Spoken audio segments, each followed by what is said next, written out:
नमस्कार, आप देख रहे हैं आज तक। आपके साथ मैं हूं अंजना ओम कश्यप। वक्त पॉलिटिकल स्टॉक एक्सचेंज यानी पीएसई का है।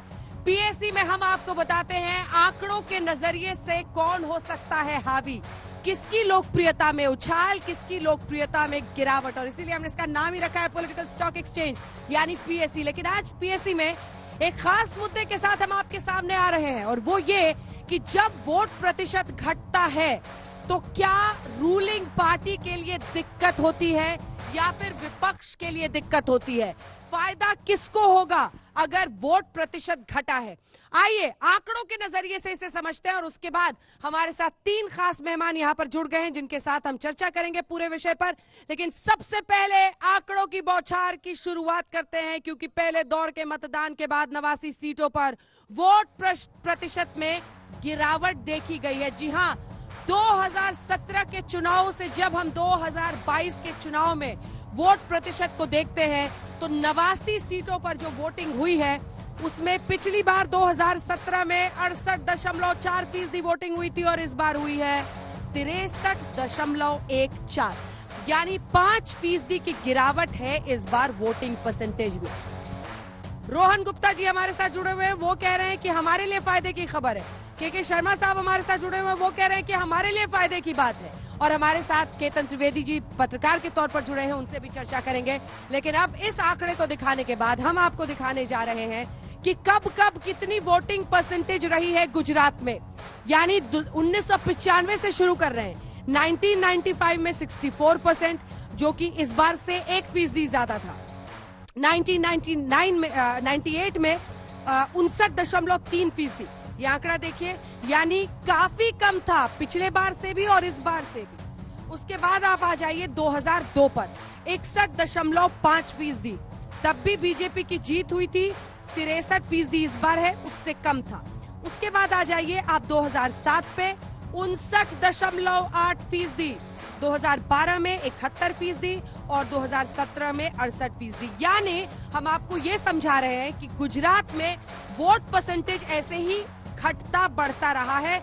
सबसे ज्यादा जो आंकड़ा दिख रहा है वोटिंग परसेंटेज का, वो 2012 के चुनाव में, यानी पिछली बार में नहीं, उससे पहले 2012 में सबसे ज्यादा 71.3% वोटिंग हुई थी। अब चलिए दूसरे आंकड़े पर पहुंचते हैं और आपको बताते हैं कि अभी तक जो वोटिंग के बाद अभी तक की तस्वीर दिख रही है उसके मुताबिक क्या है। तो देख लीजिए, 1977 से हम शुरुआत कर रहे हैं। 1977 में वोटिंग परसेंटेज 56.2, जबकि गिरावट थी लगभग 5% की। किसकी सरकार बनी? लेफ्ट की। ये पश्चिम बंगाल का आंकड़ा है दरअसल, और पश्चिम बंगाल का आंकड़ा बल्कि हम लास्ट में आपको दिखाएंगे।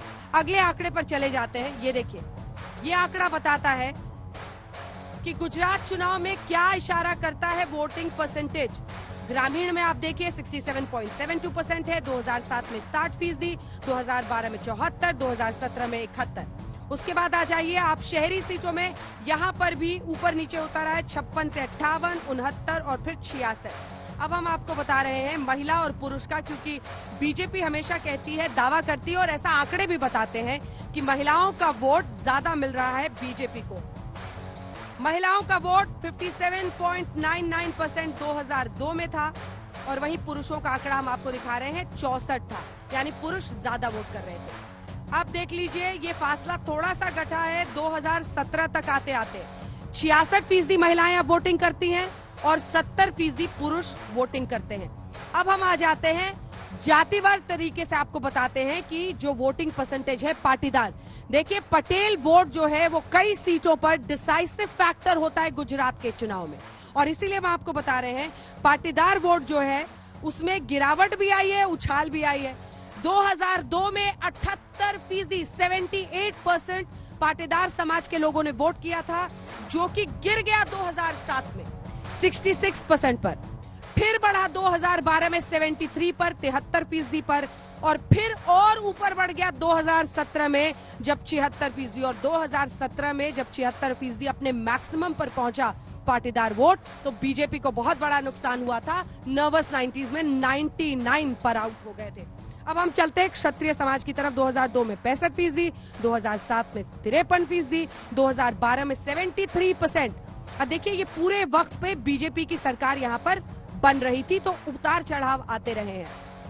कोली समाज में आप देखिए तो 56, 51, 76, 78 वोट परसेंटेज बहुत बढ़ गया था 2017 में, नुकसान इनको हुआ है। दलित में जब आप देखते हैं तो 66 से लेकर 69 के बीच में इन सालों में ये आंकड़ा ऊपर नीचे होता रहा है। आदिवासियों में जब आप देखें तो लगातार गिरावट है वोट परसेंटेज में। 2002 में 69% था, फिर 66 हुआ, बीच में 2012 में जबरदस्त इजाफा 78, 78%, जैसा पाटीदारों ने 2002 में वोट किया था 78, और फिर 2017 में ये गिर कर आ गया 61 पर। अब मुस्लिम वोट की बात कर लेते हैं। 88% मुस्लिम्स ने वोट किया था 2002 में। याद रखिएगा 2002 यानी दंगे के बाद भारी तादाद में जो मुसलमान वोटर था वो निकला था अपना वोट डालने के लिए। सबसे ज्यादा 88% मुस्लिम मतदाता निकले थे 2002 में, जिसके बाद से एक मायूसी है चुनावों को लेकर। 2007 में 61%, 2012 में 63%, 2017 में 61% मुस्लिम निकले थे वोट करने के लिए। तो पॉलिटिकल स्टॉक एक्सचेंज में ये जो वोटिंग परसेंटेज में गिरावट है, इससे पहले कि हम बहस की शुरुआत करें, आइए आपको सुना देते हैं तमाम पार्टियां क्या क्या दावे कर रही हैं कि वोट परसेंटेज घटा है तो कैसे फायदा उन्हीं को हो रहा है। जो बीजेपी के ऐसे सपोर्टर होते हैं जिन्हें मालूम है कि हमारे निकलने से भी अब भारतीय जनता पार्टी नहीं जीतेगी, लेकिन वो किसी और को वोट नहीं दे सकते, वो घर ही बैठे रहे। मैं आपको उदाहरण देता हूं, 3 घंटे सुबह भारतीय जनता पार्टी का कमिटेड वोटर 7 बजे लाइन में लग जाता है। कल 3 घंटे के आंकड़े निकालिए, सबसे कम वोटिंग परसेंटेज, यहीं से मालूम पड़ जाए। हमारा आलसी वोटर होता है, हम मानते हैं, हमारा वर्कर भी आलसी, आराम से निकलता है। भारतीय जनता पार्टी का बड़ा मुस्तैद होकर शाखा से निकलकर सुबह सुबह वोट देने जाता है। कल वो शाखा से वापस घर जाके जलेबी फाफड़ा खा के सो गया। 27 साल से चल रहा ये रिश्ता कायम है, ये रिश्ता अविरत है, ये रिश्ता दिलों का रिश्ता है। 2022 से 2027 भी ये रिश्ता आगे बढ़ता है। लेकिन लोग कह रहे हैं कि दिल के ईसीजी में कुछ गड़बड़ तो नहीं है इस बार, क्योंकि पहले दौर में वोटिंग लगभग 5-6% कम हुई है, तो लोग कह रहे हैं कि ईसीजी में प्रॉब्लम तो नहीं हो गया हार्ट के, जनता के साथ जो कनेक्शन है। देखिए, ये दिल के संबंध बहुत ही ताजगी से चलते हैं। ये संबंध अविरत है और अविरत संबंधों के ईसीजी में कभी कोई तकलीफ नहीं आती। देखिए, पिछली बार के चुनाव के देखे 77 सीट आई थी हमारी, अब के हम बढ़ेंगे और कांग्रेस सरकार बनाएगी यहाँ गुजरात में, क्योंकि यहाँ पर मैंने देखा, मैं हरियाणा से हूँ, एक किसान परिवार से हूँ, यहाँ में किसानों में बड़ा भारी रोष और हर वर्ग में कोई संतुष्ट नहीं है, उदासीनता है और चुप हैं। चुप का मतलब ये है लल बिफोर स्टॉर्म। लगता है अब 8 तारीख को देखेंगे। चलिए अब शुरुआती कमेंट ले लेते हैं। के शर्मा जी, आपसे शुरू करेंगे। ये जो 5% के आसपास पहले दौर में कम वोटिंग हुई है, क्या असेस कर रहे हैं? क्योंकि कांग्रेस पार्टी का सीधा कहना है कि जो आपसे नाराज थे, जो आपसे आपके वोटर थे पहले लेकिन फिर नाराज हुए, वो निकले ही नहीं, यानी आपके लिए ये पीएससी में गिरावट है। देखिए अंजना जी, लोकतंत्र में सब कोई दावा कर सकते हैं, लेकिन कुछ चीजें समझने की भी है। निश्चित तौर से ये जो कम पोलिंग हुई है, इसमें कांग्रेस के जो, क्योंकि हर दल का अपना कुछ कैडर वोट है, हाँ। तो कांग्रेस पहले से जिस ढंग से यहाँ पर बिल्कुल से मैदान में ही नहीं खड़ी है, हाँ। ना उनके कोई लीडर कैंपेन में खड़े हैं, ना कोई उनमें उत्साह है, ना कुछ है, तो स्वाभाविक रूप से कांग्रेसी जो वोटर्स है उनको ये लगता शर्मा है। जी वो कह रहे हैं कि आप लोग इतने डर गए हैं इस फॉल से कि अब आपने प्रधानमंत्री को रोज लॉन्च कर दिया अहमदाबाद की सड़कों पर, रोज रोड शो की ड्यूटी लगा दी है पीएम की, कि अब रोड शो करना पड़ेगा, किसी तरह से संभालना पड़ेगा। अंजना जी, पहली बात तो ये जानने की है कि माननीय प्रधानमंत्री जी गुजरात के लाल हैं, इस यहाँ के धरती पुत्र हैं, माइक ऊपर कर लीजिए, और गुजरात की जनता से उनका अत्यधिक स्नेह भी है, क्योंकि धरती पुत्र हैं यहाँ के वो, तो स्वाभाविक रूप से, और इसलिए ये तो हमारे, आप केवल गुजरात की बात कह रहे हैं, डरे नहीं आप, सुन लीजिए, हाँ। गुजरात की बात नहीं, देश में कहीं भी चुनाव हो, माननीय प्रधानमंत्री जी हर चुनाव में उतने ही हिस्से से यानी भागीदारी करते हैं, और केवल प्रधानमंत्री जी नहीं, पूरी पार्टी हमारी शीर्ष नेतृत्व से लेकर और बूथ के कार्यकर्ता तक। और ये क्यों लेते हैं? इसलिए लेते हैं क्योंकि ये जो लोकतंत्र में चुनाव होता है, ये एक महोत्सव है, एक उत्सव है, एक अवसर है जनता के साथ संवाद और संपर्क स्थापित करने लेकिन का। मुझे ये और बताइए सुनिए, कि एक एक सेकंड बात- सर आप भाषण मत दीजिए। कांग्रेस का वोटर, हम लोग आज नंबर्स पे बात करते हैं, जी। कांग्रेस का वोटर क्यों नहीं निकलेगा? कांग्रेस, अरे जो वोटर होता है वो सरकार के पक्ष में या सरकार के खिलाफ होता है ना, तो कांग्रेस का वोटर क्यों नहीं निकलेगा? ये लॉजिक समझ में नहीं आ रहा है। 2 लाइन में बता समझाइए, देता फिर मैं आ रही मैं हूँ। बताता हूँ। भाई लगातार से वो देख रहा है कि 27 साल से गुजरात में एक विकास की जो सरकार चल रही है, डेवलपमेंट की सरकार है। यहां पर 6 बार गुजरात की जनता ने आशीर्वाद दिया है और इस बार भी उनको पता है कि जिस ढंग से यहाँ डेवलपमेंट हुए हैं, विकास के काम हुए हैं, जिस ढंग से यहाँ शांति है, जिस ढंग से यहाँ सुरक्षा है, 27 साल से यहाँ शांति बनी हुई है। व्यापारी, एक गुजरात जो है व्यवसाय के लिए भी जाना जाता है, काफी महत्वपूर्ण राज्य है उसका, तो सुख और शांति यहाँ पर है, तभी हमारा व्यवसाय चल रहा है। तो हमको एक अच्छे शासन की जरूरत है। देखिए, बम्पर पोलिंग होती है परिवर्तन के लिए, जब परिवर्तन करना होता है, लेकिन यहाँ परिवर्तन जब करना ही नहीं, गुजरात की जनता बम्पर ये वोटिंग बना होती है चुकी परिवर्तन के लिए, ठीक है, बम्पर वोटिंग होती है परिवर्तन के लिए। जवाब दीजिए।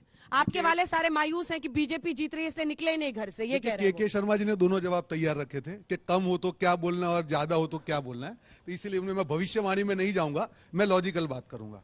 देखिए, आपने जो आंकड़े बताए उसमें अंजना जी ये कहा गया है कि जो अर्बन एरिया है उसमें करीब 9% का रिडक्शन है। जो वोटिंग में मैं बता रहा हूं, जो एवरेज रिडक्शन से ज्यादा रिडक्शन है। और हम सब ये चीज जानते हैं कि यहाँ पे गुजरात में 45 सीटें ऐसी हैं जो अर्बन है, जहां पे बीजेपी का प्रभुत्व है। और जो सौराष्ट्र और जो साउथ गुजरात, जहां पे भी जो अर्बन सेंटर्स हैं, वहां पे भी बीजेपी का प्रभुत्व रहा है। अगर वहां पे 9% कम वोटिंग होना, ये बीजेपी के लिए खतरे की घंटी है। दूसरी एक इंपॉर्टेंट चीज, 2 महत्वपूर्ण मुद्दे, मैं सौराष्ट्र की बात करूंगा, मैं साउथ गुजरात की बात करूंगा। सौराष्ट्र में बहुत बड़ा मुद्दा मोरबी था। ये लोग कितनी भी आनाकानी करें, 40 दिन तक अगर प्रधानमंत्री मोदी कहते हैं कि यहाँ के धरती पुत्र है और 40 दिन तक हत्यारे को पकड़ नहीं पाए, तो जनता की दिल में दर्द नहीं होगा? बिल्कुल दर्द होगा। साउथ गुजरात की मैं बात करूं, आदिवासी नाराज थे। तापी रिवर लिंक प्रोजेक्ट जो था वो मोदी जी ने बजट में पास किया और उसको कैंसिल करना पड़ा, वहां पे बहुत ज्यादा आक्रोश था। ये दोनों जो स्थानिक मुद्दे मैं आपको बता रहा हूं, उसका बहुत बड़ा असर, और आज बीजेपी के नेता अंदर तक बोलते हैं कि बीजेपी जा रही है और कांग्रेस आ रही है। ये लिखा हुआ है राउंड 1 का परिणाम, मैं आपको यहां पे बोल के बीजेपी वाले अंदर से ही कह रहे हैं कि हमारी सरकार जा रही है, आपकी सरकार आ रही है, बिल्कुल आ रही है। क्लीन स्वीप कांग्रेस कर रही है। 100% 8 दिसंबर को बात करेंगे मैं ना? हूँ, मेरी ठीक। बर्थडे उस दिन आपसे मिलूंगा मैं। आपका बर्थडे है, चलिए एडवांस में हैप्पी बर्थडे, लेकिन इस दिन बात करेंगे। हाँ, देखिए, वो कांग्रेस के प्रवक्ता हैं, वो क्या बोलेंगे? वो यही बोलेंगे, और पता नहीं इनके पास कहां से जो भाजपा के लोग मिल जा रहे हैं और बता रहे हैं। लेकिन यहाँ तो स्थिति ये है कांग्रेस की कि एक बड़ा नेता जो है यहाँ आने को तैयार नहीं है, रैली करने को तैयार नहीं है, जनता से बात करने को तैयार नहीं है, क्योंकि उन्हें पता है कि एक हार का और ठीकरा सर पे फूट जाना है। जो लंबी फेरहिस्त उनके हार की चली आ रही है, तो उनके वो ठीकरा ना फूटे, इसलिए एक किस दिन यहाँ पर ठीकरा फूटता है? राहुल गांधी। और जब बीजेपी हारती है राज्यों में तो किस पर ठीकरा फूटता है? नहीं, सारे लोग पे है।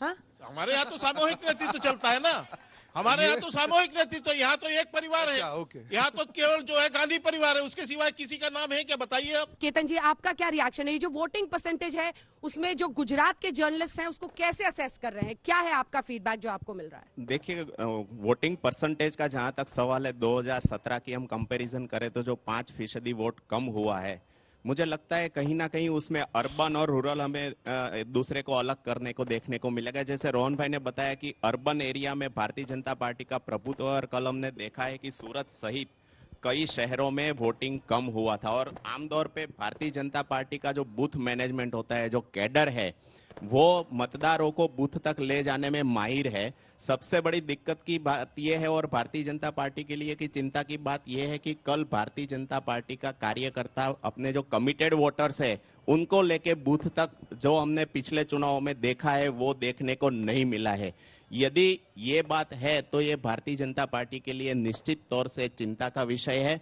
जहां तक सौराष्ट्र कच्छ का सवाल है, सौराष्ट्र कच्छ में लास्ट टाइम भी 2017 में भी करीबन 62-63% वोटिंग हुआ था। दक्षिण गुजरात में ज्यादा वोटिंग होने के लिए उसी के कारण करीबन 68% एवरेज हमें मिली थी। हाँ। तो सौराष्ट्र कच्छ में इस बार भी इतना ही वोटिंग है, तो हमें उसको अर्बन और रूरल दो अलग तरीके से देखना चाहिए, क्योंकि रूरल में आज भी कांग्रेस के वोट शेयर ज्यादा होने की संभावना है, जबकि शहरी विस्तार में यदि वोटिंग कम हुआ है तो बीजेपी के लिए चिंता का शहरी विषय है। इलाकों में अगर वोटिंग कम हुई है तो सीधा नुकसान आपको हो सकता है, आकलन जो यहाँ के जर्नलिस्ट हैं।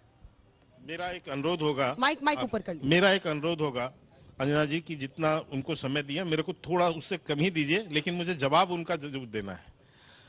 इन्होंने भारत जोड़ो यात्रा की बात की कांग्रेस के प्रवक्ता ने।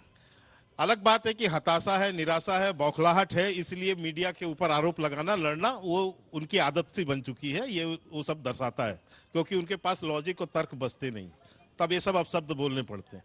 लेकिन भारत जोड़ो यात्रा है या वो भारत तोड़ो यात्रा है, जो लोग जेएनयू में खड़े होकर नारे लगाते थे भारत तेरे टुकड़े होंगे इंशाअल्लाह इंशाअल्लाह, आज उनको वो साथ लेके चल रहे हैं। और कांग्रेस के जयराम जी जो हैं, जो इनके बड़े प्रसिद्ध नेता हैं, वो कहते हैं कि अब जो है कांग्रेस में राहुल गांधी के बाद यदि कोई दूसरा बड़ा नेता है तो वो कन्हैया कुमार है।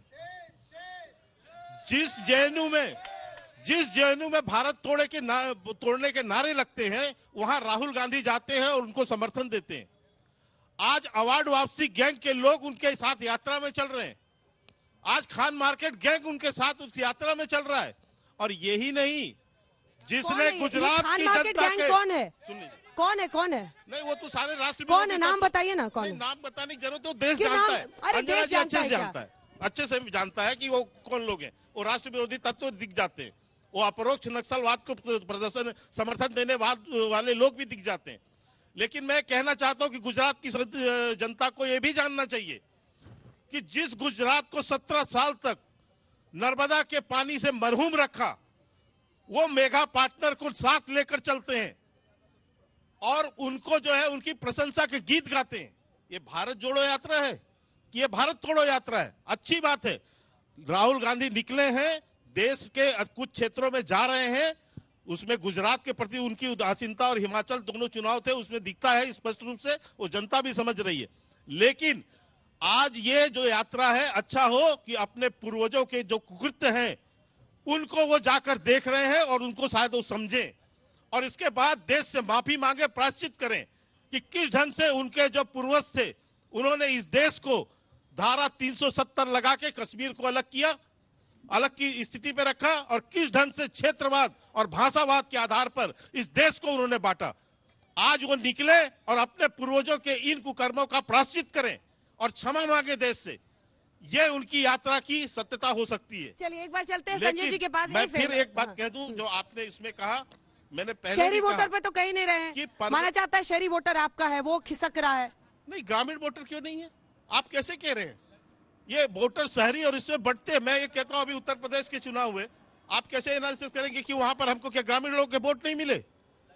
ऐसे ही हम वहां पर इतनी बड़ी सरकार वो बना लिए, 2019 की सरकार बनी। संजय जी सीधा चैलेंज कर रहे हैं के शर्मा जी। उनका कहना है कि ये जो अभी तक थ्योरी चल रही है कि बीजेपी का वोटर अर्बन वोटर है, शहरी वोटर है, वो सही नहीं है। अगर शहरों में इस बार कम वोटिंग हुई है तो आप ये नहीं उससे निकाल सकते कंक्लूजन कि बीजेपी सीट हार रही है। आपका क्या आकलन है जो 5% वोट परसेंटेज में गिरावट है उसका? संजय देखिए अंजना जी, ये कहना गलत होगा कि बीजेपी का वोटर सिर्फ शहरी वोटर है। ये आंकड़े ये बताते हैं कि बीजेपी का जो स्ट्रेंथ है, इलेक्टोरल स्ट्रेंथ है, रिलेटिवली बीजेपी शहरों में ज्यादा मजबूत है ग्रामीण इलाकों की तुलना में। ये आंकड़े बड़े साफ दिखाते हैं अंजना जी कि ग्रामीण इलाकों में भी अगर आप देखेंगे तो बीजेपी को कांग्रेस से ज्यादा वोट मिलता रहा है। 2017 में भी उन्हें ज्यादा वोट मिला था। तो ये कहना तो सचमुच सही नहीं है कि बीजेपी का जनाधार सिर्फ शहरों में है। लेकिन आप देखेंगे बीजेपी का जो जनाधार शहरों में वो बहुत बड़ा है, वो कांग्रेस के ऊपर बहुत बड़ी लीड है, करीब करीब 20-25% की लीड बनाए हुए है। तो अब अगर टर्नआउट कम हुआ है तो इसका सीधा सीधा अर्थ नहीं निकालना चाहिए, क्योंकि कई आंकड़े ऐसे बताते हैं। अगर आप बंगाल के चुनावों को देखें, लगातार 5-6 चुनाव में कभी टर्नआउट घट रहा है, बढ़ रहा है। बंगाल का आंकड़ा भी चला दीजिए सर। 34 साल तक वहां पर वामपंथियों का शासन रहा, कई बार वोट परसेंटेज में इजाफा गिरावट, लेकिन बावजूद वो जीतते रहे। बताइए संजय जी। तो वही मैं कहने की बात कह रहा हूं कि टर्नआउट 5-6% कम हुआ है, इससे कोई सीधा सीधा निष्कर्ष नहीं निकालना चाहिए, क्योंकि हमारे पास ऐसे कई उदाहरण हैं, चाहे बंगाल की बात हो, चाहे सिक्किम की बात हो, त्रिपुरा की बात हो, ऐसे कई राज्य हैं, गुजरात की बात हो। गुजरात में पिछले 27 साल से बीजेपी की सरकार है, लेकिन हर चुनाव में उतार चढ़ाव होता रहा है टर्नआउट के हिसाब से। तो मैं सिर्फ ये बताना चाह रहा हूं दर्शकों को, सीधा सीधा संबंध नहीं निकालना चाहिए कि टर्नआउट कम है और अगर शहरों में टर्नआउट कम हुआ है तो इससे बीजेपी को नुकसान होगा, या अगर ग्रामीण इलाकों में हुआ है तो इससे किसी खास पार्टी को नुकसान होगा। टर्नआउट गिरता है, बढ़ता है, इसके कई कारण होते हैं और इसका सीधा सीधा संबंध इससे नहीं है कि लोग रूलिंग पार्टी को पसंद कर रहे हैं या नापसंद कर रहे हैं।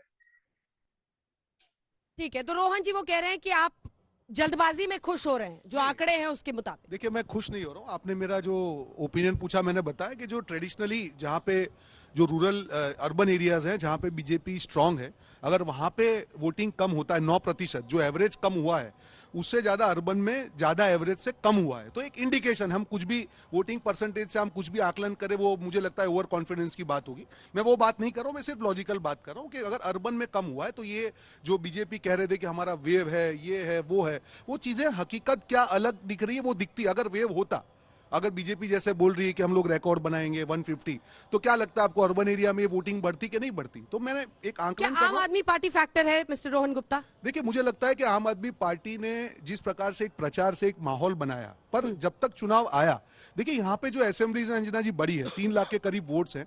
आज किसी भी पार्टी के लिए 3 लाख वोटों को कवर करने के लिए आपको जो कैंडिडेट की स्ट्रेंथ है या जो धरातल पे जो मजबूती होनी चाहिए कार्यकर्ता, वो मुझे नहीं लगता है कि आम आदमी पार्टी के पास थी। कहीं ना कहीं उन्होंने प्रयास ये जरूर किया कि रूरल वोट के अंदर एक सेंध डाल के कांग्रेस को डिस्टर्ब करे, बट मुझे नहीं लगता है कि वो सफल होंगे, क्योंकि उनके जो सीएम कैंडिडेट है वो भी बुरी तरह से हार रहे हैं।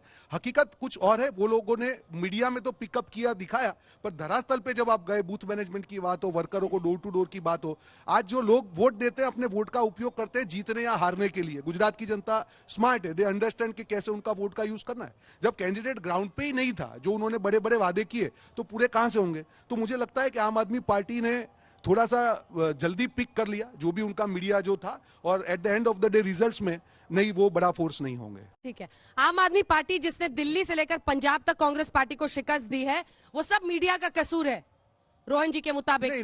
संजय जी, अंजना जी, संजय जी, और दूसरी तरफ बीजेपी जो कर रही है वो भी मीडिया की वजह से कर रही है। भारत जोड़ो यात्रा पर अनेकों बहस आप कर लीजिए, रोज दिखा दीजिए, राहुल जी ने ये बोला, राहुल जी ने वो बोला, फिर बीच में बोलने लगे, फिर बीच में बोलने लगे। नाराज मत होइए, बिल्कुल बोलो। मैंने तो मेरे वोट की बात की, आपने उसको भी वो टर्न कर दिया। टर्न तो मत कीजिए, मैंने तो ये नहीं कहा कि आम आदमी पार्टी सिर्फ मीडिया मेरा सवाल भी आप ही तय कर लीजिए। आपने गुजरात के हिसाब से बोला तो मैंने आपको आपको जवाब दिया। लिख के भेजे हमें। नहीं, आपने नहीं, मुझे क्या संजय जी, तो फिर ऐसे में क्या आम आदमी पार्टी एक फैक्टर गुजरात में बनता हुआ नहीं दिखाई दे रहा है? क्योंकि सौराष्ट्र और सूरत के कई इलाकों में ग्राउंड रिपोर्ट में भी हम लोगों के बीच में जाते थे। अब तस्वीर आपको क्या लग रही है कि त्रिकोणीय होने की वजह से ये 5% में जो गिरावट है उसका कुछ इफेक्ट हो सकता है क्या? देखिए अंजना जी, जो एक मतलब अगर कंटेस्ट के हिसाब से देखें तो मुझे तो लगता है कि त्रिकोणीय होने से, चूंकि तीनों पार्टियों ने अपनी ओर से खूब जोर लगाया था, टर्नआउट बढ़ना चाहिए था, लेकिन टर्नआउट बढ़ा नहीं। इसका मतलब यह है कि कोई एक सेक्शन का वोटर उदासीन रहा है। अब सवाल है कि क्या आम आदमी पार्टी सिर्फ सोशल मीडिया की उपज थी? मुझे ऐसा तो नहीं लगता कि सिर्फ सोशल मीडिया की उपज थी। एक समय जरूर था, ये जरूर है कि आम आदमी पार्टी की जो सबका जो सपोर्ट बेस है उसमें पिछले 3-4 महीनों में गिरावट देखने को मिली गुजरात में। एक समय था जब आम आदमी पार्टी का प्रचार प्रसार बहुत तेजी से था, और ग्रामीण इलाकों में, शहरी इलाकों में भी अगर आप जाएं तो लोग झाड़ू का जिक्र करते थे। जब मैं गुजरात में घूम रहा था उस वक्त अगर गांव में भी जाएं तो अपना परिचय में जब कहते थे दिल्ली से आए तो कहते थे अच्छा झाड़ू वाले हो। तो झाड़ू की जो एक तरह से गूंज थी वो अलग अलग इलाकों में हो गई थी, और इसमें सिर्फ सोशल मीडिया का रोल नहीं था, पार्टी के वर्करों ने बहुत मदद की थी, मेहनत की थी। लेकिन ये जरूर है कि पिछले 2-3 सप्ताह में धीरे धीरे उनका ग्राफ गिरा। इसकी वजह ये थी कि चुनाव की तारीखों की घोषणा हुई, उम्मीदवारों की घोषणा हुई, और कांग्रेस ने जब अपना प्रचार शुरू किया, जिसको साइलेंट कह लें, जिस भी तरह का प्रचार, और जब कांग्रेस के कैंडिडेट सामने आए तो लोगों का झुकाव, जो ट्रेडिशनल कांग्रेस के लोग थे, जो पहले ये समझ रहे थे कि कांग्रेस चुनाव में ही नहीं है, उन्हें दिखा कि नहीं, कांग्रेस चुनाव में है। और इस कारण आम आदमी पार्टी का ग्राफ थोड़ा हमें नीचे गिरता हुआ दिखाई दिया। त्रिकोणीय है, लेकिन ये ऐसा त्रिकोणीय है जिसमें एक पार्टी को बहुत बढ़त है और दो के बीच में टक्कर है। एक पार्टी को बहुत बढ़त है, दो के बीच में टक्कर है। चलिए, ये आपका असेसमेंट है केतन जी, लेकिन इस बात पे दोनों मिले हुए जी, क्योंकि इनसे पूछिए नहीं आम आदमी पार्टी कहीं नहीं है, इनसे पूछिए आम आदमी पार्टी कहीं नहीं है, लेकिन है क्या? मुझे लगता है आम आदमी है जरूर, लेकिन वो स्पॉइलिंग फैक्टर ज्यादा है। मैं बताऊं आपको, जैसे संजय जी ने बताया, 2017 में करीबन 90 सीटें ऐसी थी जहां विनिंग का मार्जिन 15,000 और ज्यादा था।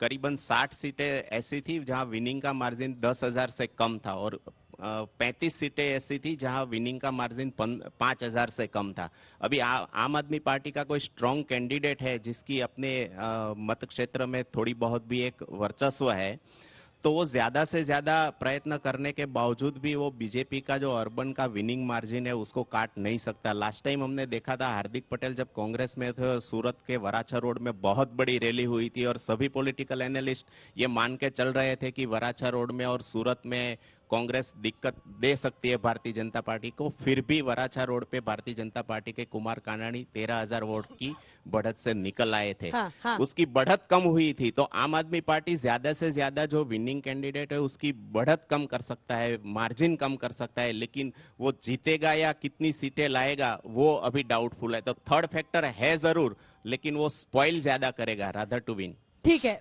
मुझे लगता है कि शर्मा जी राहत की सांस ले रहे होंगे, लेकिन आम आदमी पार्टी वाले कह रहे हैं कि हम सिर्फ कांग्रेस को नहीं बीजेपी को भी नुकसान पहुंचा रहे हैं। इस पर चर्चा करेंगे।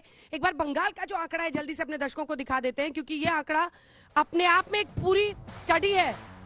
संजय जी, ये आंकड़ा जो आपने दिया है बंगाल को लेकर, ये बहुत इंटरेस्टिंग है, क्योंकि हर बार चुनाव में देखिए वहां पर वोट परसेंटेज में जबरदस्त उछाल और गिरावट है, लेकिन बावजूद इसके ये देखिए जो आंकड़ा है वो ये बताता है 1977 से लेकर 34 साल तक जब वाम दलों का शासन पश्चिम बंगाल में रहा था, वोटिंग परसेंटेज में 4.5% से लेकर 20% गिरावट हुई थी, 4.5%, फिर 20% का उछाल हुआ, 20% का इजाफा सोचिए वोटिंग परसेंटेज में, उसके बाद 0.5 की गिरावट ऊपर नीचे होता रहा, फिर उसके बाद से 8.5-9% के आसपास का उछाल हुआ था 2011 में। लेकिन वाम दल लगातार 34 साल तक जीतते रहे, और शायद इसीलिए आप लोगों को भरोसा हो रहा है कि इस बार रिकॉर्ड तोड़ेंगे 27 साल के बाद। बिल्कुल, और अभी जो आपने पश्चिम बंगाल का भी जो रिकॉर्ड बताया, और आम आदमी पार्टी ने आपको नुकसान पहुंचा दिया तो नहीं, देखिए आम आदमी पार्टी जो है एक पोस्टर और बैनर की पार्टी है, किसकी और पार्टी?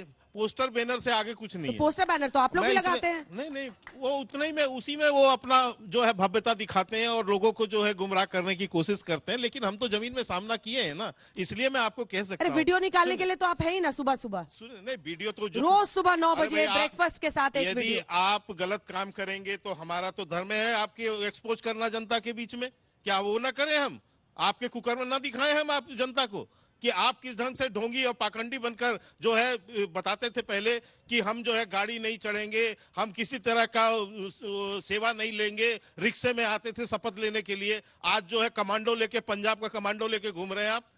तो ये आपके जो बदलती हुई तस्वीर है, बच्चों की कसम खा के कहते थे कि कांग्रेस से कभी हम हाथ मिला के सरकार नहीं बनाएंगे, आज ये सारे चर्म आप कर रहे हैं ना, तो हम ना बताएं।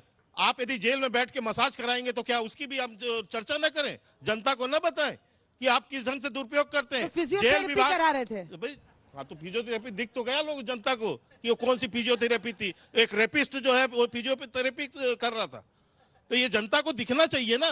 केजरीवाल का ढोंग तो लोगों को पता होना चाहिए। और मैं जो आपसे कह रहा हूं अंजना जी कि हमने जो इनको देखा है, हमने उत्तर प्रदेश में देखा है इनको, 350 सीट के चुनाव लड़े, 345 सीटों में जमानत जब्त हो गई। उत्तराखंड में जो चुनाव लड़े उसमें लगभग सीटों पे जमानत जब्त हो गई। जो इनका मुख्यमंत्री का कैंडिडेट था वो हमारी पार्टी में आज है, वो हमारी पार्टी के प्रवक्ता हैं जिसको ये कहते थे। इसी तरह से ये गोवा में चुनाव लड़े, गोवा में 100% सीटों में इनकी जमानत जब्त हो गई। मणिपुर तो ये गई नहीं, जा ही नहीं पाते थे।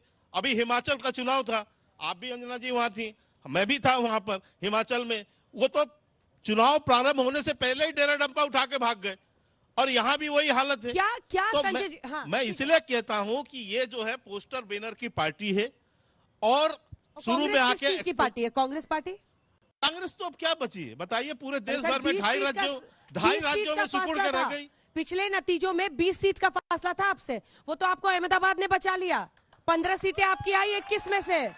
अंजना जी मेरे 47 सीटें हैं सिर्फ 3 जिलों में, सूरत, बड़ोदरा और अहमदाबाद का साथ ना मिला होता 182 में 47 सीट्स है, तो आपके लिए सरकार बनाना मुश्किल हो जाता साहब। अरे आप हो जाता ना, सरकार तो बनी ना, इसी गुजरात की जनता ने बनाई ना।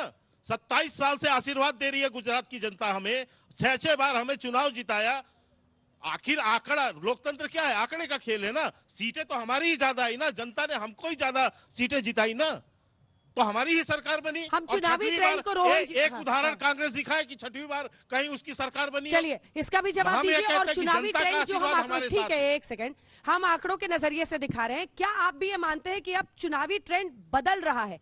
जैसे उत्तर प्रदेश में एक पूरा ट्रेंड बदला जब योगी जी वापस सरकार में वहां पर आए। हिमाचल प्रदेश में बीजेपी दावा कर रही है कि हम वहां पर भी जीत रहे हैं, वहां पर भी ट्रेंड जो है कि हमेशा कांग्रेस बीजेपी के। क्या मौजूदा दौर में ट्रेंड बदल रहा है चुनाव का? किसी भी नंबर से, सिफोलॉजिस्ट के जरिए उसको एक क्लियर ट्रेट या पैटर्न बताना मुश्किल हो गया है रोहन जी? देखिए अंजन जी, मेरा मानना है कि कौन से मुद्दों पे आप चुनाव लड़ते हो बहुत इंपॉर्टेंट है। राजनीति में सारी पार्टियां होती है, कई पार्टी ऐसी होती है कि जो अपने रिपोर्ट कार्ड पे चुनाव लड़ती है, कई पार्टी ऐसी होती है कि देश का नुकसान हो तो भी अपनी सत्ता की राजनीति के लिए चुनाव लड़ती है। तो मुझे लगता है वो पार्टी पे डिपेंड करता है कि आप रिपीट करने के लिए कौन सी हद तक जा सकते हो। मैं वापस आ रहा हूं गुजरात पे, जो उन्होंने बात की।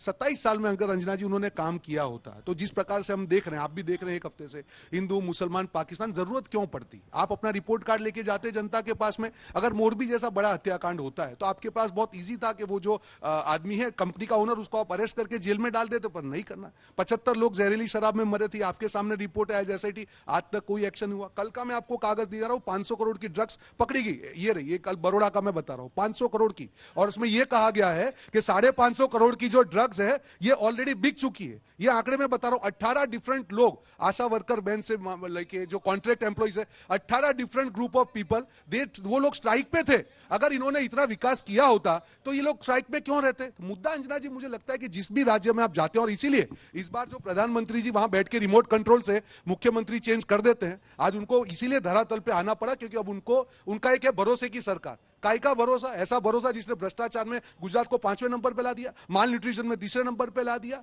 जो आज ऋण है गुजरातियों के 3.5 लाख करोड़ का ऋण हो गया। कौन सा भरोसा? मोदी जी को उनके लीडर पे ही भरोसा नहीं है, तो गुजरात की जनता मोदी जी और भाजपा पे भरोसा इस बार नहीं। चलिए इसका छोटा सा जवाब दीजिए, उसके बाद से संजय जी आपके पास आ रही हूँ। इसका छोटा सा जवाब दे देता हूं। हाँ। अभी इन्होंने कहा कि धर्म और जाति की राजनीति करते हैं। आज ही अशोक गहलोत जी ने क्या बोला है?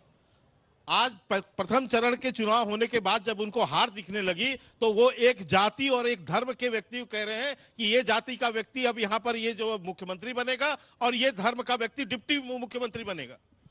तो ये इसमें क्यों आना पड़ा आपको धर्म और जाति की राजनीति करने के लिए? और धर्म और राजनीति की बात हमको समझा रहे हैं आपके जो विधायक प्रत्याशी है वो जाकर अपने क्षेत्र में कहते हैं कि यदि कांग्रेस की सरकार बनेगी तो केवल मुसलमानों के क्षेत्र में हम मेडिकल कॉलेज खोलेंगे।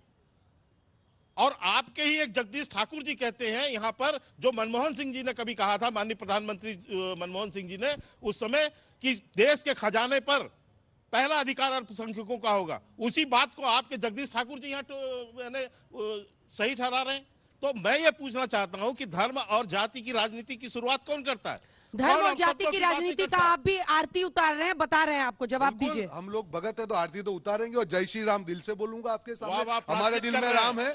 और दूसरी बात, प्रायश्चित कर और रहे राम हैं। जी आज पूछ रहे हैं, घर राम वापसी जी हो आज, रही है। अरे कोई आप अपनी घर पे रहिए, हमारे दिल में राम जी है। सुनिए, घर और आज वापसी राम हो जी रही पूछ है। रहे हैं, पूछे राम जब किया नहीं कुछ काम फिर क्यों ले रहे हो मेरा नाम? पूछे राम, आज भगवान राम इनसे पूछ रहे हैं, जब काम कुछ नहीं किया तब मेरा नाम लेके क्यों वोट? राम के नाम पे पत्थर तैरे थे क्योंकि जब लड़ाई तो थी असत्य के सामने थी। आज ये पत्थर नहीं तैरेंगे, भाजपाई पत्थर, क्योंकि ये असत्य की लड़ाई है और ये पत्थर डूबने वाले हैं। इस बार ये अहंकार डूबने वाला है। अगर आपने गुजरात की जनता के लिए कुछ किया होता, मोरबी में एक्शन लिया होता, 27 साल में किया होता, कोरोना में कुछ काम किया होता, तब जनता के पास जाते, अपना रिपोर्ट कार्ड दिखा के वोट लेते। क्योंकि आपके पास करने कुछ लायक नहीं है, इसे राम जी का नाम ले रहे हैं। इस बार राम जी भी आपको नहीं बताएंगे क्योंकि राम जी भी सत्य के मार्ग पे चले थे, और ये पत्थर इस बार नहीं तैरेंगे, मुझे भरोसा है। ये जवाबी कव्वाली आपकी चलती रहेगी। एक बार आ रही हूँ सर, संजय जी के पास चलने दीजिए। जवाबी कव्वाली चलती रहेगी संजय जी, लेकिन नंबर्स देखिए, पॉलिटिकल स्टॉक एक्सचेंज में हमारी कोशिश होती है कि हम नंबर्स के जरिए कोई डिबेट करें, लेकिन वो इधर से मुस्लिम वोट, उधर से राम जी, सब आ गए यहाँ पर। मेरा सवाल आपसे वही था जो मैंने इनसे भी किया था कि क्या अब ट्रेंड पॉलिटिक्स में हर बार बदल रहा है, जिसमें अब कुछ भी प्रिडिक्शन करना थोड़ा मुश्किल होता जा रहा है आप जैसे लोगों के लिए भी? बिहार की जनता तो हमेशा फेल कराती है सवालॉजिस्ट को।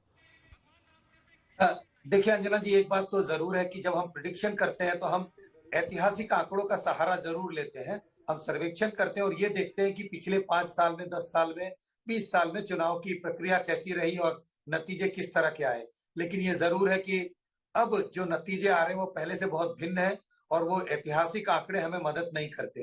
अब आप देखिए कई ऐसे राज्य जहां पर कहते थे सरकारें रिपीट नहीं होती, केरल है, इसमें उत्तराखंड है, जैसे अभी हम इसकी भी बात करते हैं, राजस्थान की भी बात करते हैं, वहां सरकार रिपीट नहीं होती है, लेकिन केरल में सरकार रिपीट हो गई, उत्तराखंड में सरकार रिपीट हो गई। दूसरी बात, डिसिसिव मैंडेट है आज जिन भी राज्य में, अगर आप लोकसभा का भी चुनाव देखें 2014 2019 मैसिव मैंडेट, उसी तरह से अगर आप राज्यों के भी चुनाव को देखें, यूपी बिल्कुल ट्रेंड था उससे हट करके, असम मैसिव मैंडेट, दिल्ली में जब आम आदमी पार्टी को जनता जिताती है तो मैसिव मैंडेट, बंगाल में जब तृणमूल कांग्रेस को जिताती है तो मैसिव मैंडेट है। ऐसे अलग अलग राज्यों का जिक्र किया जा सकता है। तेलंगाना मैसिव मैंडेट, तेलंगाना राष्ट्रीय समिति के लिए। तो ये ट्रेंड, एक नया ट्रेंड दिख रहा है अंजना जी की आजकल डिसिसिव मैंडेट का जमाना है। वो डोलड्रम में नहीं रहता वोटर, जिसको भी वोट देता है वो बढ़ चढ़ कर वोट देता है, चाहे वो लोकसभा का चुनाव हो चाहे विधानसभा का चुनाव हो। तो ये एक नया ट्रेंड आ रहा है। पहले जब हम ऐतिहासिक आंकड़ों को देख के अगर उसे बैलेंस करने की कोशिश करते हैं कि भाई इतना बड़ा तो मार्जिन कभी किसी को नहीं मिला, शायद वो हमारे लिए चैलेंज हो गया है, क्योंकि कई पुराने रिकॉर्ड टूट रहे हैं आज के जमाने में। बिल्कुल, और अब तो ज्यादा वक्त इंतजार भी नहीं करना है संजय जी, और आप सभी का बहुत धन्यवाद हमारे साथ जुड़ने के लिए।